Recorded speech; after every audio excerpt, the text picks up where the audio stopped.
अब हम लोग इसके निम्नलिखित प्रश्नों के उत्तर दें, इसको देखते हैं। ठीक है, तो पहला है सामाजिक वानिकी किसे कहते हैं।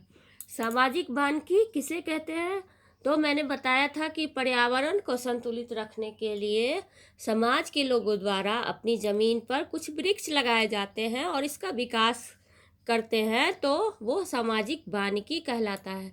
जैसे कि कृत्रिम रूप से वनों को लगाना सामाजिक वानिकी कहलाता है। सामाजिक वानिकी से एक तो पर्यावरण भी संतुलित रहता है, दूसरा कि वृक्ष लगाने वालों को आर्थिक आवश्यकता की पूर्ति भी होती है, पर्यावरण हरियाली युक्त हो जाती है और जिससे उस क्षेत्र में सुबह शाम टहलने में भी आनंद आता है, बहुत ही वातावरण बहुत ही सुंदर दिखता है।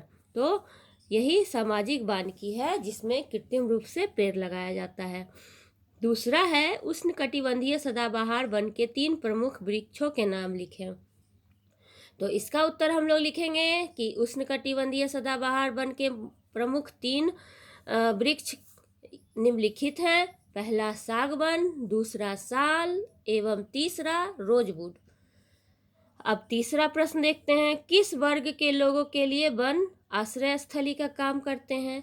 तो वन जनजातीय वर्ग के लोग के लिए, जो आदिवासी भी होते हैं कुछ, उन लोगों के लिए आश्रम स्थली का काम करता है। जनजाति लोग वनों में ही निवास करते हैं और वे ऐसा उपाय करते हैं, उनके पास ऐसी ऐसी चीज़ें होती हैं जो हिंसक पशु और जानवरों से उनकी रक्षा कर सके। तीर, कमान, धनुष ये सब रखते हैं। वनों के फल फूल कंदमूल इनके भोजन होते हैं। तो इस तरह हम इसका उत्तर लिख सकते हैं। चौथा है, उन राज्यों के नाम लिखिए जहां देश में सदाबहार वन पाए जाते हैं।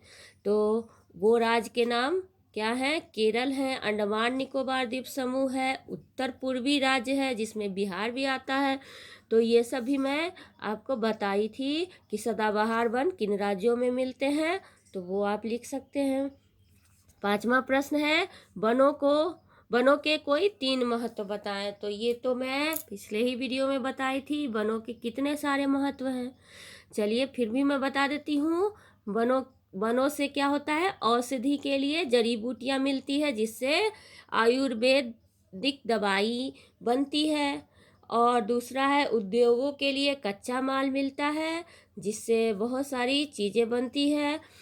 और इमारत और फर्नीचर के लिए इससे लकड़ियाँ मिलती है और घरों के लिए भी लकड़ियाँ प्राप्त होती है। इससे जंगली जानवर भी सुरक्षित इसमें रह सकते हैं। तो इसके बहुत सारे महत्व हैं, इसको आप खुद से भी लिख सकते हैं। इसके बाद है निम्नलिखित प्रश्नों के उत्तर दें। इसमें आप लोगों को खुद से लिखना है। ये तीनों प्रश्न आप लोग खुद लिखिएगा, खुद बनाने की कोशिश कीजिएगा। और ये ज़रूरी नहीं है कि आप लोग देख के पढ़ के उसको याद करके ही परीक्षा में लिखें। आप लोगों को अगर समझ में आ गया होगा अच्छी तरह से, तो आप लोग इसको खुद से ही लिख सकते हैं कि वन से क्या समझते हैं, भारत में पाए जाने वाले वनों का विस्तृत विवरण दीजिए। तो सारे वीडियो को अगर ध्यान से देखिएगा तो ये सारे प्रश्न आप लोग खुद से लिख सकते हैं। तो कोशिश करेंगे आप लोग कि इन सारे प्रश्नों को खुद से नोट बनाइए और उसको नोट बनाइए, लेकिन उसको रटने की ज़रूरत नहीं है, समझने की ज़रूरत है। समझकर उसे खुद से लिखिए, बिना देखे 2 बार 3 बार 4 बार लिखिएगा तो बिल्कुल क्लियर हो जाएगा और आप परीक्षा में बिना याद किए भी समझ कर भी जाएंगे तो लिख सकेंगे। तो चलिए बच्चों, आज का ये चैप्टर आज यहीं समाप्त हो गया। कल फिर हम लोग मिलते हैं अगले चैप्टर में। तो अगला चैप्टर आपका क्या है पता है? अगला चैप्टर आपका है खनिज संसाधन, इकाई 1 का ग, खनिज संसाधन। तो हम कल फिर मिलते हैं खनिज संसाधन को लेकर। तब तक के लिए बाय बाय।